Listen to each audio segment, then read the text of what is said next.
Bienvenue sur DocuDécryptage. Aujourd'hui, Monsieur Bassolma Bazier, président de la Commission nationale de la Confédération des États du Sahel, nous explique sa vision souverainiste.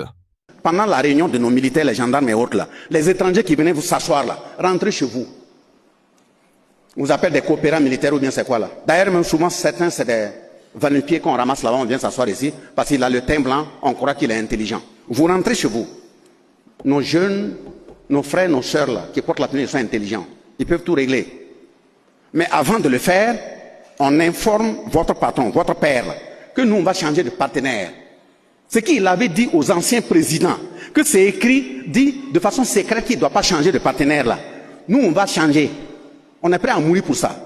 Et nous disons, vos représentants qui sont dans le pays, qui sont des ambassadeurs, là, on leur dit que nous, on va commencer à regarder là où il y a nos intérêts et on va changer. L'ambassadeur qui estime que ça ne lui plaît pas, les frontières ne sont pas fermées. Fais ton sac et pars. Parce que nous, on va changer.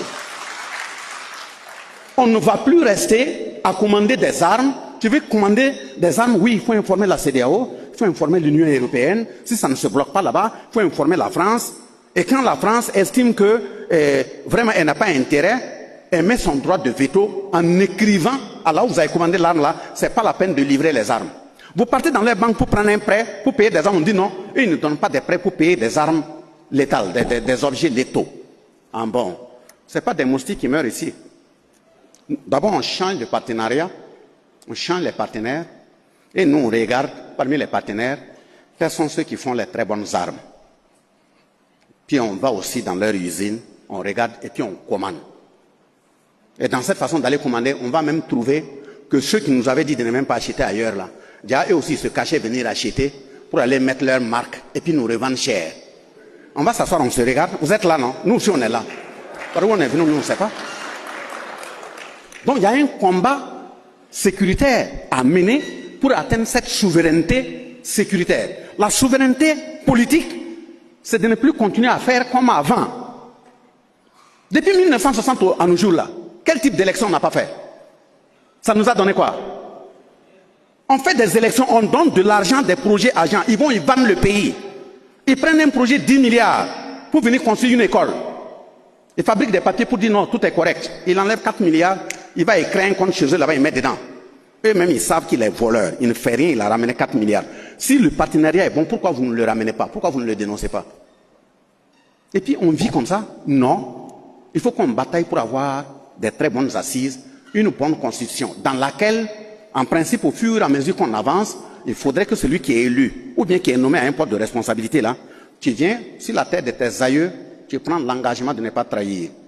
Et si tu trahis, eux qui sont dans le sol là, 3 jours, ils n'ont qu'à t'appeler. Et puis on te laisse mener ta mission. Si tu ne veux pas, on ne t'a pas forcé. Quand on veut parler de ça, les gens commencent à dire non, non, non, pas amener les gens en arrière. Taper sur le net, le cas du Japon, ça se fait. Quand ils te forment, tu finis, on veut t'envoyer en mission là. Tu viens te mettre à genoux devant le chef, le responsable du pays. Tu ramasses la terre, tu dis ça c'est la terre du Japon. C'est avec ça on t'a nourri. C'est l'eau venant de ça qu'on t'a entretenu. Tu vas en mission au nom du Japon. Le Japon est au-dessus de ta vie. Et tu répètes ça. Et on cite les 7 valeurs. Courage, intégrité, dignité, honneur, patriotisme. Si tu trahis une de ces valeurs, avant même que l'État ne dise qu'il va intervenir, mettre fin à ta vie, ton sabre là est utilisé pour t'auto-éliminer. Ça se fait au Japon. Pourquoi pas ici? On veut parler, les gens disent non, ça là c'est occulte. Et pourtant, 2h, 3h du matin, ils traversent les villages pour aller même dans le même occultisme.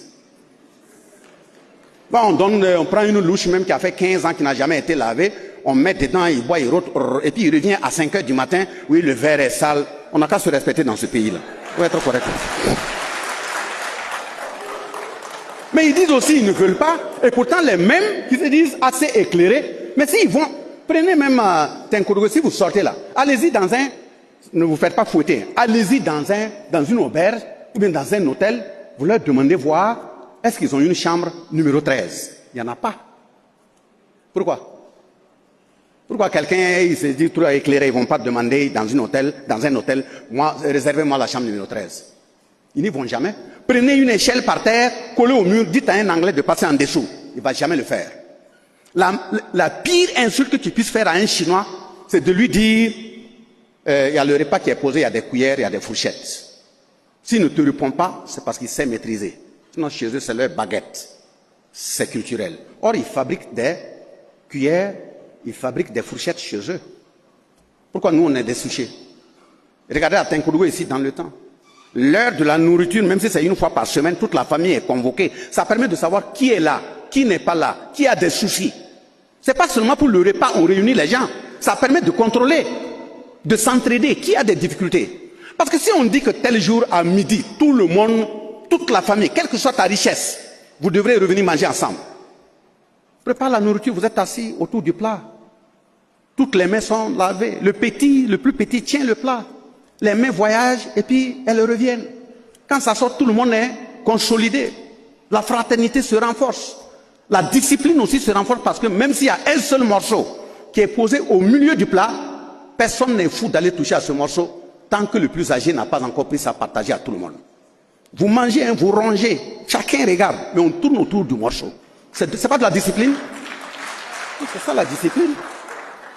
Donc c'est ce combat-là qu'on est en train de mener. Et pour terminer, quand je dis que ce qui reste est grand, ne vous laissez pas tromper par ceux qui donnent l'impression d'être pressés. C'est souvent les ennemis qui les envoient. Oui, vous êtes en train de parler là. Vous allez laisser le franc CFA. Vous avez dit c'est pas pour vous. Votre franc là, vous allez créer quand? Pourquoi on va vous dire?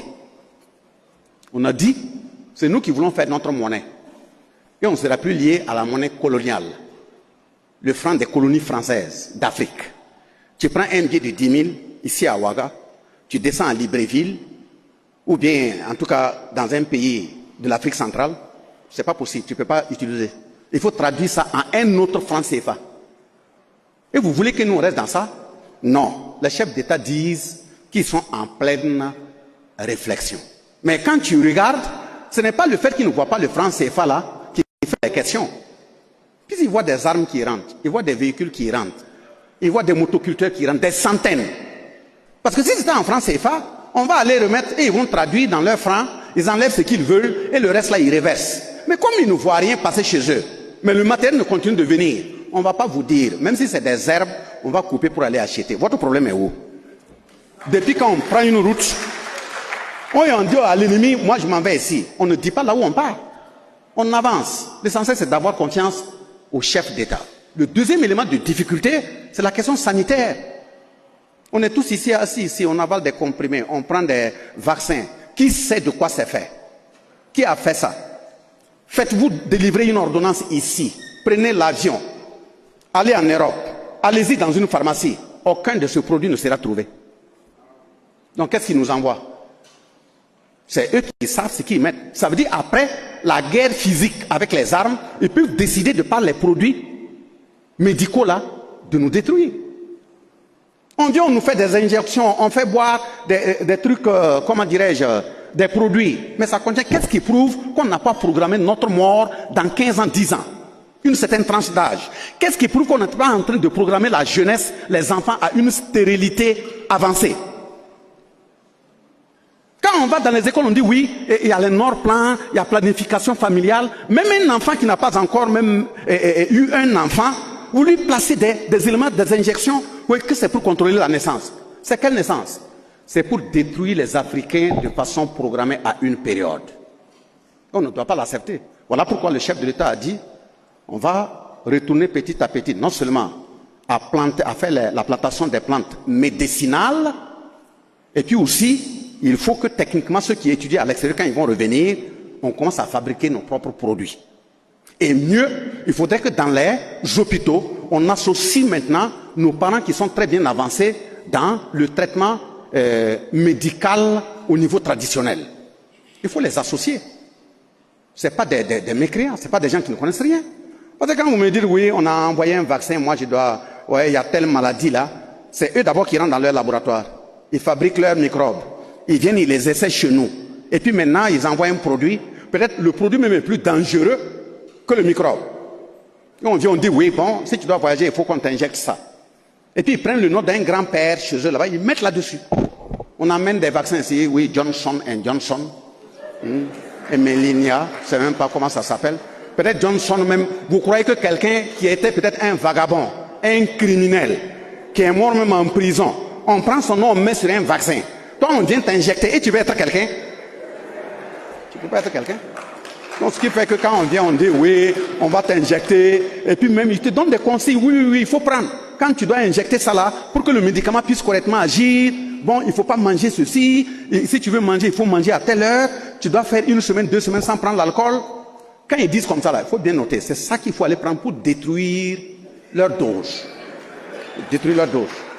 On dit oui, Johnson & Johnson, oh oui, il faut vacciner. Oui, mais tu dois faire 2 semaines sans boire l'alcool. C'est pas grave, vaccine. Si moi je sors là, prochain maquis là, je m'arrête 2 bouteilles. Et puis je continue. On va continuer. Donc voilà pourquoi le chef de l'État dit, côté médical là, on doit aller dans ce sens. Il faudrait qu'on sache ce qu'on utilise comme produit sur nos parents. L'autre élément qui suit, c'est la question alimentaire. Qu'est-ce que nous mangeons? Vous voyez, on prend un petit plat de riz comme ça, on met dans une grosse marmite, ça se remplit. Il y a avec quoi dans ce petit plat de riz là? Vous êtes sûr que c'est ce qu'ils mangent chez eux? Pas du tout. Des produits périmés qui ne doivent même plus être consommés par des animaux. C'est ça qu'on convoite chez nous pour nous donner. Donc on doit s'investir pour faire l'autosuffisance alimentaire. Et c'est ça qui est en route.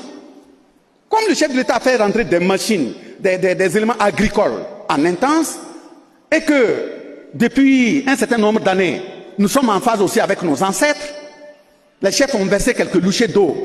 Ça fait 2 ans maintenant, il pleut très bien. Mes chers chefs, l'année prochaine, verser des canaries. Il pleut très bien. Donc ça veut dire si on avance comme ça, il n'y aura pas de problème. On va savoir ce qu'on mange. Produisons ce que nous mangeons. Et vous avez vu comment on a mis dans nos têtes, comment ils veulent nous tuer. Même dans l'école, on nous apprend qu'à la maison, là, le taux n'est plus bon. Quand tu rentres de l'école, tu vois, on prépare un taux, on veut parler à tout le monde. Chacun dit, c'est l'Afrique en danger. Mais au moins, le taux, vous savez d'où ça vient. Vous êtes sûr que ce que vous êtes en train de les macaronis et autres là, vous êtes sûr que ce n'est pas l'Afrique en danger? Là même, c'est même pas l'Afrique en danger, c'est l'Afrique morte. Puis tu ne sais pas ce que tu consommes. On est ça, on est dans ça. Vous prenez les boîtes de lait, sortez dans une alimentation, payez la boîte de lait et regardez ce qui est écrit dessus. Et tapez sur le net dans une même alimentation en Occident. Ce n'est pas du tout la même composition. Donc qu'est-ce qu'ils nous envoient? Qu'est-ce qu'on consomme? On est dans ça, des enfants de 13 ans, 12 ans, 14 ans, ils vont à l'hôpital, on dit qu'ils ont tension. On ne sait même pas quand est-ce qu'ils se sont mariés. Et je n'ai pas dit que Maria donne tension. Ce n'est pas ce que je vais dire. Mais comment un jeune comme ça peut avoir tension? Mesdames, est-ce qu'on doit continuer comme ça? Vous voyez, quand vous partez même, Dieu vous donne l'enfant et ainsi de suite. Regardez tous les produits qu'on utilise pour bombarder. Et puis après, bon, 1 accouchement, 2 accouchements, 3 accouchements. Bon, madame ne tient plus.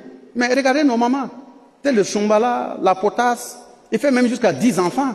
Mais il continue de marcher, aller très loin. Et on continue, même avec tout ça, on croit que, bon, il faut tout faire pour les ressembler, amener leurs produits. Nous, on va quitter dans ça. Et l'avant-dernier élément, on ne va pas continuer de laisser nos chefs d'État qu'ils viennent accuser, attraper, aller juger chez eux en parlant de Cour pénale internationale. Non. Nous, on est sorti de la Cour pénale internationale, on va créer une Cour confédérale de justice. Si quelqu'un déconne, on va se juger entre nous. Il n'y a pas de raison que vous preniez un Africain parce qu'il gère bien son peuple pour aller le juger. Pourquoi vous allez le juger? Parce que même quand on dort et puis on l'amène là-bas, et ils viennent le libérer dans 2 ans, 3 ans, il ne va pas vivre longtemps. Parce que la chambre là où il dormait, qu'est-ce qu'il faut qu'ils n'ont pas mis des rayonnements? L'eau qu'on lui a donnée à boire là-bas pendant ces années-là, c'est quoi? La nourriture qu'il a mangée là, c'est quoi? On a programmé sa mort. Donc voilà pourquoi les chefs traditionnels, ceux qui s'occupent de la tradition, doivent être préparés pour nous accompagner. Et même accompagner ceux qui vont au front. Je l'ai aussi dit, les militaires, les gendarmes, les policiers. Ils s'en vont, un jeune qui va, il n'a jamais vu même un cadavre avant d'aller au front. Il va trouver des lieux de bombardement, des intestins partout. Il revient, c'est vrai, il est revenu vivant, Dieu merci. On va dire qu'il n'est pas blessé, Dieu merci. Mais c'est physiquement qu'il n'est pas blessé. Vous êtes sûr qu'il n'est pas blessé quelque part? Or, dans nos contrées, avant même, nous, on est partis en Europe, on a vu dans des musées des corps qui dépassent 400, 500 ans, qu'ils ont pris en Afrique ici, qui sont partis poser sur eux. Quand tu regardes sur la feuille là, c'est des herbes qu'ils ont utilisées pour traiter la personne depuis l'Afrique. Ce n'est pas ces herbes qu'ils ont étudiées maintenant pour faire des trucs de formol, ainsi de suite. Qui a dit qu'on n'est pas scientifique? Quand le chef se lève, il s'en va pour prélever un produit en brousse. Ou bien il envoie quelqu'un pour dire, sur tel arbre là, si tu dois cueillir la feuille, il faut la cueillir à 14 heures.